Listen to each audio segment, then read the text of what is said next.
Et salut tout le monde, c'est Blockbuster, j'espère que vous allez bien. Aujourd'hui on se retrouve pour parler tout simplement de la map Host de Welltrigger. C'est donc une nouvelle carte, enfin un nouveau bâtiment qui a été ouvert euh, dans le 42. Donc j'ai pu m'y rendre ce week-end, exactement le dimanche 24. Et donc je vais vous dire un petit peu mes impressions, mon avis, les choses qui pourraient peut-être être un petit peu améliorées et tout ça. Donc, premièrement, c'est une ancienne fromagerie. Donc, le bâtiment est assez grand. Hier, on était une cinquantaine, 50, 60 à peu près. Donc, comme d'habitude pour Welltrigger, rendez-vous là-bas à 8h30, début de partie 10h30, le temps de faire les explications, les passages chroniques, tout ça. Tout ça a été très bien fait. Il y a une petite zone safe qui est peut-être à améliorer. Mais bon, le terrain a pas ouvert depuis longtemps, mais c'est vrai que ce serait pas mal qu'ils rajoutent quelques tables et tout. Là, on doit laisser les affaires par terre. Bon, même si on a l'habitude en airsoft de poser les affaires un peu par terre, je trouve que quand on paye l'accès à un terrain, c'est toujours bien d'avoir ne serait-ce qu'une petite table pour poser ses affaires. Au niveau du bâtiment en lui-même, il est vraiment pas trop mal, il est assez grand, il y a vraiment beaucoup de pièces. Le seul petit truc, c'est qu'il est vraiment à 75% dans le noir.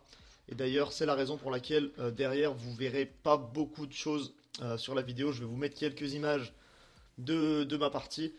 Mais voilà, ça sera vraiment des images de l'extérieur, donc vraiment quasiment que les moments où on est au spawn. Donc vous n'allez pas voir beaucoup d'action, mais ça va vous permettre quand même d'avoir une petite image globale. Si je vous mets les images de mes actions, ça vous donne à peu près ça.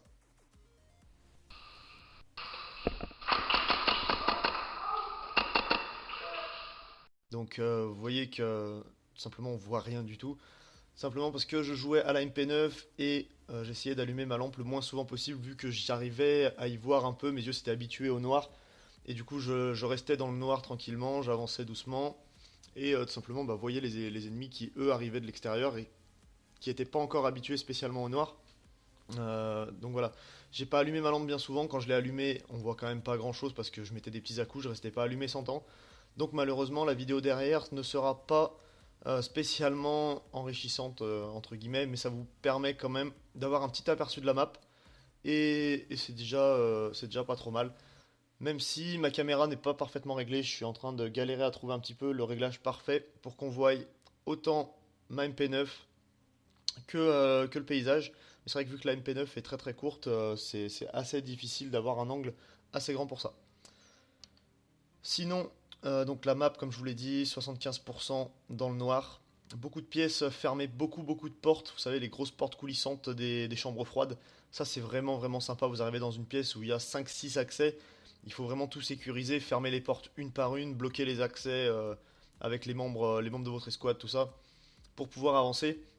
On est sur 3 étages, enfin rez-de-chaussée, premier étage, deuxième étage. Donc ça nous fait une bonne zone de jeu.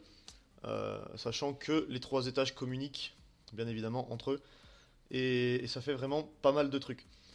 La map est plutôt bien sécurisée, j'ai pas vu trop de trous, tout ça. Bon après ça reste un ancien bâtiment donc il vaut mieux faire gaffe. Moi je vous conseillerais quand même de mettre des chaussures de sécurité comme dans tous les bâtiments désaffectés.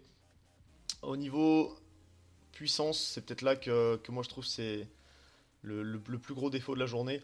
Les puissances pour moi sont quand même trop élevées. On est sur du 380 FPS il me semble, ou 360, enfin je sais plus.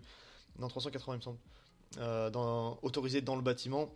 Et honnêtement c'est beaucoup trop vu qu'on joue dans le noir. Et en plus que les pièces sont vraiment petites. On a vraiment des distances de tir qui sont très courtes. C'est-à-dire vraiment 5 6 mètres et les billes font très mal honnêtement. J'ai vu pas mal de gens avoir des sales impacts, autant dans la figure que dans les bras, tout ça. Moi j'en ai pris une dans le doigt malgré le gant, le gars était vraiment prêt, j'ai un sacré bleu. Donc bon après, voilà, quand on fait de l'airsoft on n'a pas spécialement peur de se prendre des billes, mais c'est vrai que ça fait toujours chier quoi, de se prendre une bille qui fait carrément saigner. Donc bon, ça c'est peut-être le petit truc que je reprocherais, peut-être essayer de voir Si par la suite ils baisseront peut-être un petit peu les puissances sur certains terrains ou pas. En fait, c'est ça que je trouve dommage, c'est que Weltrigger n'adapte pas spécialement ses puissances par rapport au terrain sur lesquels on est. C'est vrai que Bloodbank, qui est une map très très grande, on peut accepter plus facilement, je pense, des plus grosses puissances que sur Host, où on est vraiment resserré et où on voit surtout la personne vraiment au dernier moment à cause de l'obscurité totale. Donc ça c'est peut-être un petit truc à régler. Après bon, c'est pas gênant dans le sens où on a les protections qu'il faut, tout ça. Mais, euh, mais voilà. Au niveau scénario, on était sur deux scénarios, deux gros scénarios on va dire. Donc le matin ça a été une recherche de petits tupperwares un petit peu. Donc à trouver dans toutes les pièces. Donc il fallait trouver un maximum de petits tupperwares à ramener à chaque fois au spawn. Donc mon équipe on a trouvé 7 et les US en ont trouvé 8 ou un truc comme ça. Et l'après-midi, un petit scénar que j'ai trouvé plutôt sympa, même si on a fait concrètement que de la merde notre équipe. Il y avait trois petits ramequins avec trois liquides de couleurs différentes disposés sur la map. Donc un bleu, un rouge et un jaune il me semble.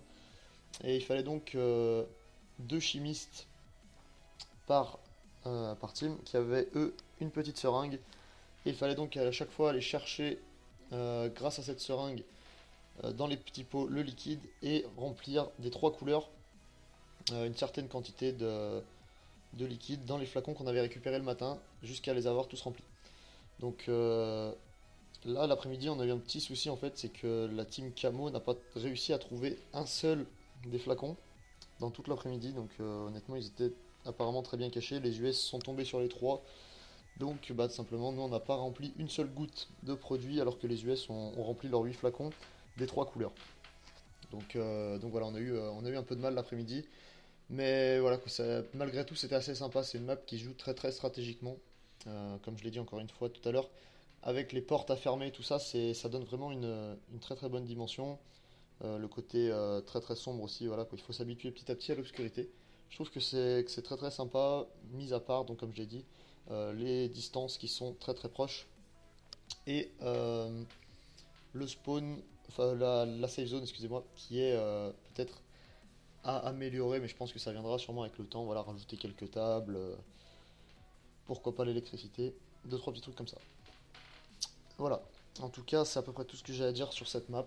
Moi, je vous la conseille très très sincèrement. Vous trouverez tout dans la description pour vous inscrire. En tout cas, j'espère que je vous aurai éclairé un minimum sur la map Host de Weltrigger.